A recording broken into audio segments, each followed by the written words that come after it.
thumbs up.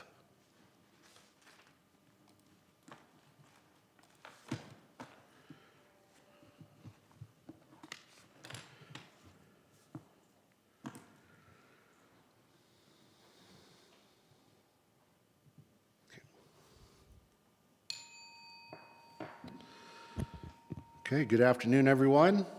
I call to order this special meeting of council for Tuesday, October 15th, 2024.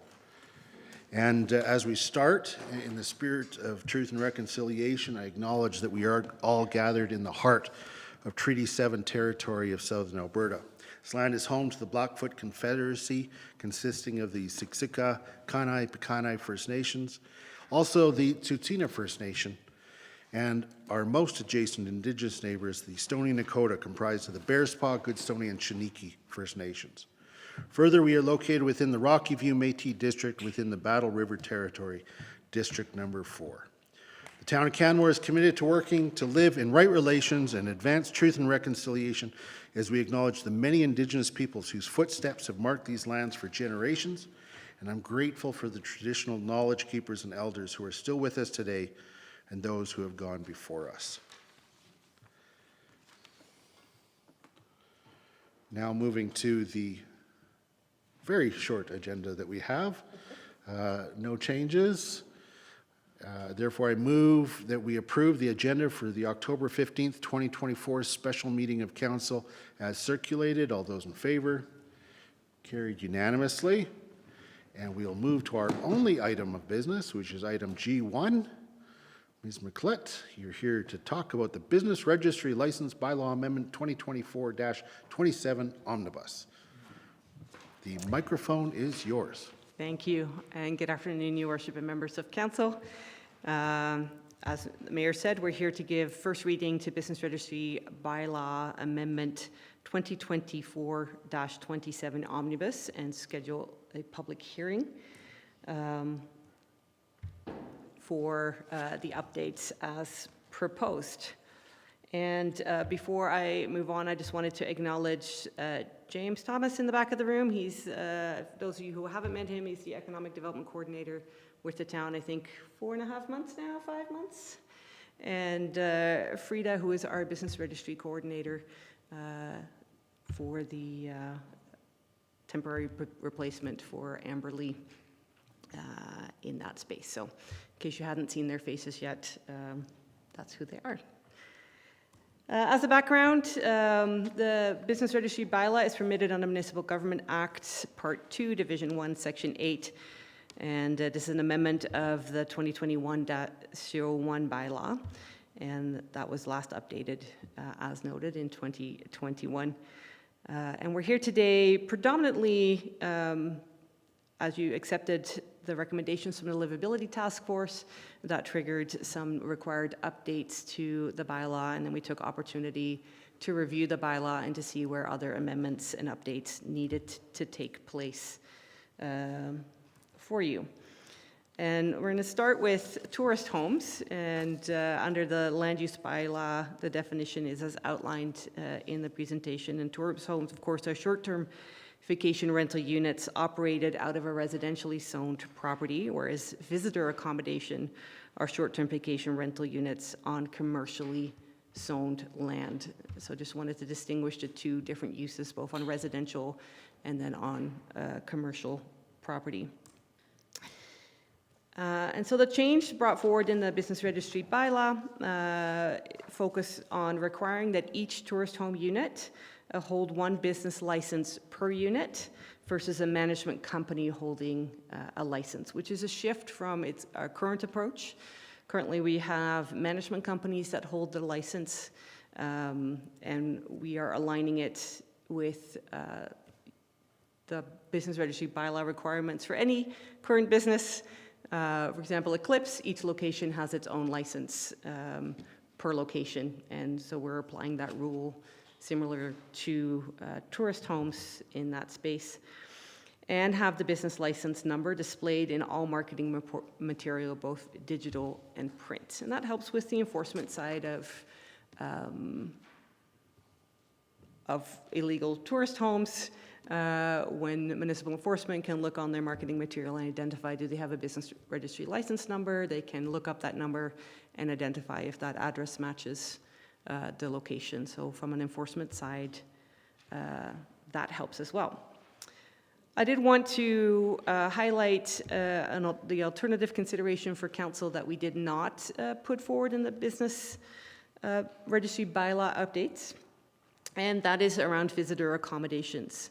So Canmore is unique in its growing number of condo hotels, where each unit of the hotel is owned by a different owner. Think of some of the base camp or the clique properties like Blackstone or Solera. Each unit has a different property owner. Now, historically, traditional hotels, for example, have one license. Think of the Malcolm or Super 8, one owner, one license, and that's it. The condo hotels generally had one management company. We're seeing a little bit of a shift in that space where we have individual owners moving away from the management company and managing the properties on their own behalf. We are still treating them somewhat similar as a traditional hotel. Again, they're on commercial property, and that the management company holds that, that license. Should council want to align the approach to tourist homes, identical visitor accommodation and tourist home identically, that would increase our licensing by approximately just over 1,000 new licenses. So there's a significant workload attached to that. Because our focus has been on the livability task force updates, that's not a recommendation we brought forward to council. And in review with Reynolds Murph, Richard Farmer LLP, they thought there was enough distinction between residentially zoned property and commercially zoned property to make that distinction in the bylaw. However, should council wish to proceed that way, our request is, as an alternative motion, that you accept the bylaw as presented and allow us to come back to you in the new year with those updates and also the resourcing requirements in order to manage that workload. So as a comparison, currently we process about 2,700 licenses in a year. The change to tourist homes will already increase workload by 600-700 licenses per year, and this then further advances that. So flagging that as an alternative for council in this space. Some of the other changes that are being brought forward as part of this update is a clarification around the criteria for micro business licenses, and to limit that to home occupations class 1 and 2, or those working within a co-working space, and that have a gross annual income of less than $30,000 a year. And so they would have to check that they qualify for that process. Contractors working exclusively for not-for-profit organizations. So as we talk about cost of living for community, some of the challenges for a not-for-profit. Not-for-profits don't need a business license, but if they have a paid coach, they require a business license. And some of those coaches have not been able to retain from within community. That means they would require an out-of-town business license, which could cost them $600 for the year versus what we're proposing, $150 for a residential license. So we're proposing to council to make the distinction if they're working for a not-for-profit and they're only contracted to that not-for-profit, that we would treat them as a residential business in order to reduce the impact on our not-for-profits, and as such, the translated cost to our residents for their sports activities, because that would, of course, be translated to that. Another proposal is clarifying language on independent contractors and a change to Schedule A. And I'll get a little bit into some of those details. But prior to council, some discrepancy between 6.7 in the business registry agenda and 9.2, the bylaw, was flagged. And so we're proposing to council some amendments, and thank you, Councillor Hillstad, for bringing that forward, just so that we have an alignment. So if an applicant for a home occupation class 1, home occupation class 2, or a business operating in a co-working space, completes a business registry license application confirming a gross annual revenue of less than $30,000, the applicant is eligible to pay the micro business license fee set out in Schedule A as a proposed amendment to the bylaw. And then translating that back into 9.1, so notwithstanding 9.2. Notwithstanding 9.1, any person who provides false information for the purpose of qualifying for a micro-business license fee in accordance with Section 6.7 shall be liable for a minimum penalty of $1,500 plus the applicable license fee in accordance with Schedule A. And of course, that would require the motion language as set out on the screen for you. So for Part 1, and I won't read it to you, it's right there. And Part 2 is Section 14. I will definitely have to be reading that out later, so you don't need to do so now. The other update was around Schedule A business licensing fee. So what is being proposed are the amendments on the fee schedule, which translate to about a 15% increase to the business license fee. Now, recognizing that no fee increases have taken place since 2015, and in review of other business communities, every municipality that we looked at has a really different way of looking at fee structures, and there's no straightforward approach to comparing apples and oranges. For example, if you look at Banff, they can be quite significantly higher because of their Schedule B approach than, for example, Cochrane, Calgary, Okotoks, and it all depends on how they interpret. And not a lot of municipalities utilize their business registry fees as we do, which means business registry fees are what pays for the work that the Economic Development Department does and the studies and programs that we deliver. So every municipality has created a fee schedule that matches their community and their needs. The last thing that I wanted to address with you, was busking guidelines for younger buskers.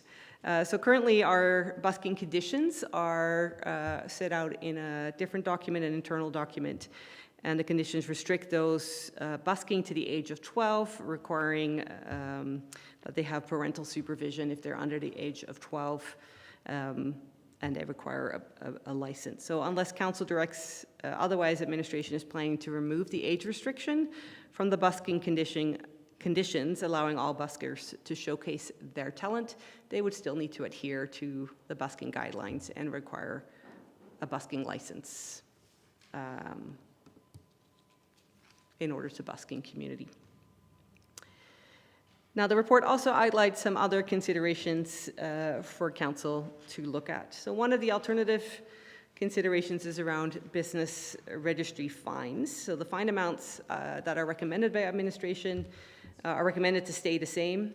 As we reviewed other business registry bylaws, this seemed quite consistent across the board. Council could consider including fines for specific offenses, which, if they wish to target, for example, the illegal use of tourist homes. So an alternative motion in that regard could read as follows, which is similar to what is in the land use bylaw. As a reminder, the maximum penalty a municipal government can levy for an offense under the Municipal Government Act is $10,000. An illegal operation of tourist home can be fined under the land use bylaw or the business registry bylaw if it's zoned for use as a tourist home. They could be fined under the business registry bylaw. If they're not zoned, then the business registry bylaw would not apply, and we would go to the land use bylaw for those approaches. And the approach to fines and enforcement on illegal short-term rentals is also not consistent from municipality to municipality. For example, Sylvan Lake and Banff, $2,500 under their short-term accommodations and rental bylaw. Calgary, $1,000 under their business registry bylaw and Crow's Nest passed, they keep doubling their fines per incident up to $10,000 under their fees, rates, and fines bylaw. So they have a different approach to a number of those elements. So that is it for presentation, and I promise, Your Worship, that I have all those motions in additional slides, but I will start by maybe answering some questions. I'll turn on my mic, and then I will call on Councillor Graham for a question. Thank you, Your Worship. Thanks, Ms. McLeod. I was wondering about enforceability. So adding the business registry license to the advertising allows us to identify places that are illegal, essentially. But if we have all these visitor com out there that aren't displaying that, are they going to look so-called illegal? If the address is identified, so the answer is probably yes. It will look different. They will not have, although, I'm going to recap that. So under booking platforms like Airbnb, they have the ability to toggle on business license requirement there.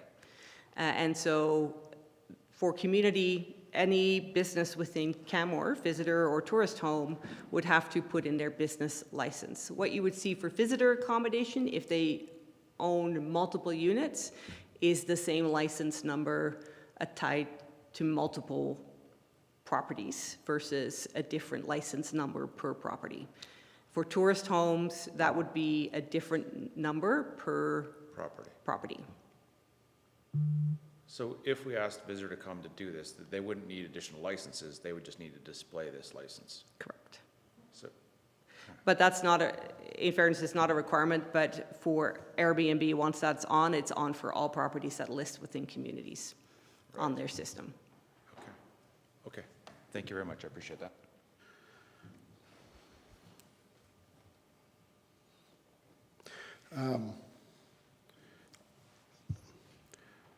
I don't know if I have a question, but my concern is about the statement that a tourist home that basically a short-term rental that's operating outside of a tourist home area would not be subject to this law. They are, in fact, still carrying on business. They're carrying on business in a form that looks like a tourist home as described by the land use bylaw, which is the definition, and they don't have a license, which they can't do because they're not zoned for it, and they can't, but they're still in contravention of the bylaw. So I guess what I'm saying is, maybe I don't have a question, but I expect I'm going to be asked, or I'm going to be taking a break immediately before we go into considering the bylaw, because I actually do have an idea of how they can be included very easily, and I just want to bounce that off of administration before putting it on the table. So I just wanted to let people know that I'm considering that, because I think one of the things that this bylaw can do is provide another way with much less evidentiary requirement of getting at illegal tourist homes. And so, and that's not to discount all of the incredible work that's done. I just wanted to say that a lot of these changes are like really, really good changes, and taking the opportunity to update the bylaw is a very good idea and appreciated. So, looking, now that I've rambled on for a couple of minutes there, looking to see if there are any other questions.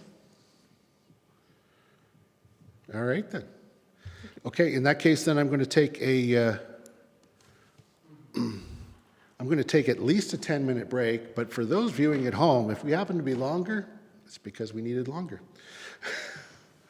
And so we'll be back at 3:30 or there soon thereafter.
Problem solved. Okay.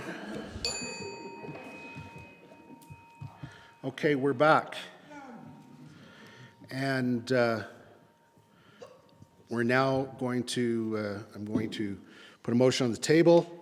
The council give first reading to Business Registry License Bylaw Amendment 2024-27 Omnibus and schedule a public hearing for November 5th, 2024.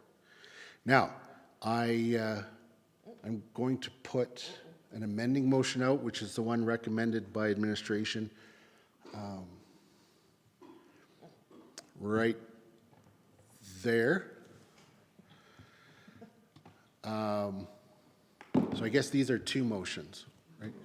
So I'll first move that council amend section 34 by striking out home occupation dash class 1 and home occupation dash class 2 businesses, as well as businesses operating in a co-working space that can verify gross annual revenue of less than $30,000 are eligible to apply for a micro business license as outlined in Schedule A, and substituting if an applicant for a home occupation class 1, home occupation class 2, or businesses operating in a co-working space completes a business registry license application confirming a gross annual revenue of less than $30,000. Oops.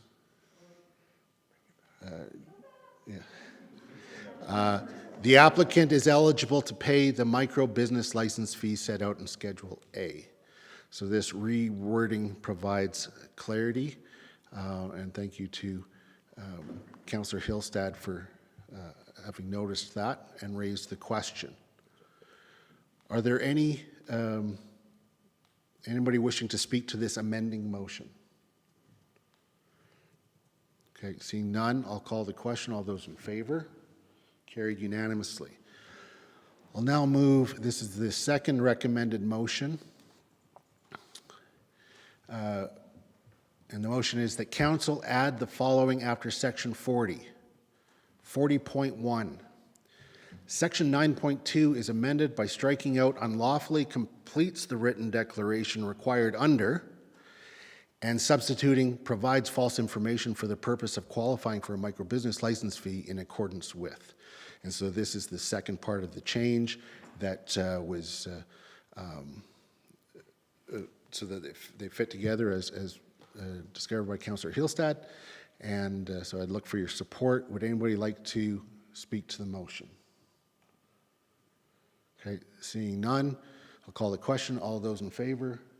Carried unanimously. I think that top part we don't need. And I'm just going to go to a motion. Oh, wait a minute. Oh, you're talking about section 40 of the bylaw. Okay. Okay. So my motion here is basically that the amending motion adds a new section, section 40, and this goes to increased fines for those who are illegally operating a tourist home outside of a tourist home area.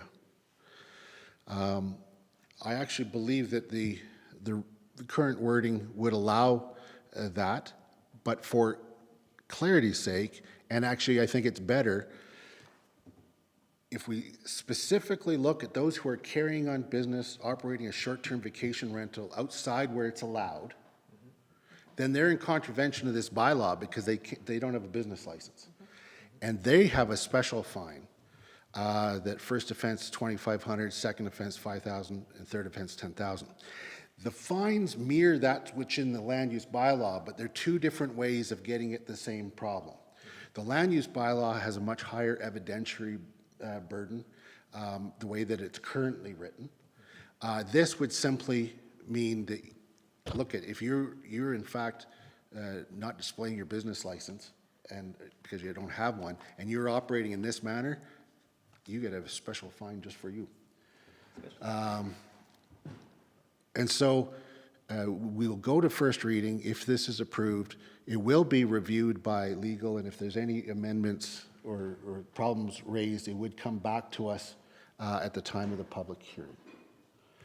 But I believe that this is a good way to get around that evidentiary burden because people will not be able to get a bylaw, and if they are in fact operating without a bylaw carrying on business, they'll get these fines. The business license fee, if they're operating as a short-term rental where it's not allowed. So the motion actually that I'm making then is that council add the following after section 40 of bylaw 2024-27. Adding the following after section 9.1. And this is 9.11. Notwithstanding section 9.1, any person operating a tourist home for a short-term rental in an area not permitted by the land use bylaw is in contravention of this bylaw and is guilty of offense and is liable for the following penalties. First offense within a calendar year, $2,500. Second offense, $5,000, and $10,000 for third or subsequent offenses.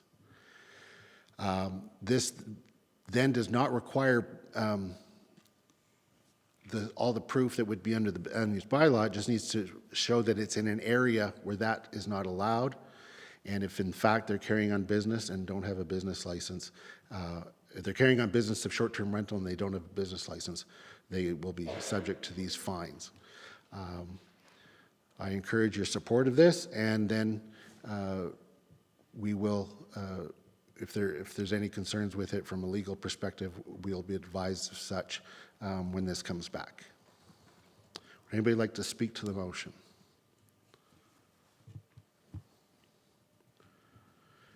Seeing none, I'll call the question. All those in favor? Carried unanimously. Now I'd ask, before we speak to the overall motion, does anybody else have an amending motion that they'd like to make? Seeing none, then speaking to the motion as amended, I'd like to reiterate that I think this is really good work that's been done. It's with the opportunity in response to the livability task force of changing wording around tourist home, it's done some updates that were needed, and I think that that's a really good, efficient use of all of our time, and I certainly look forward to hearing if there's any comments from the public. Would anybody else like to speak to this motion? Seeing none, I'll call the question. All those in favor? Carried unanimously. I now move that we adjourn. All in favor? Carried unanimously. Have a good afternoon, everyone.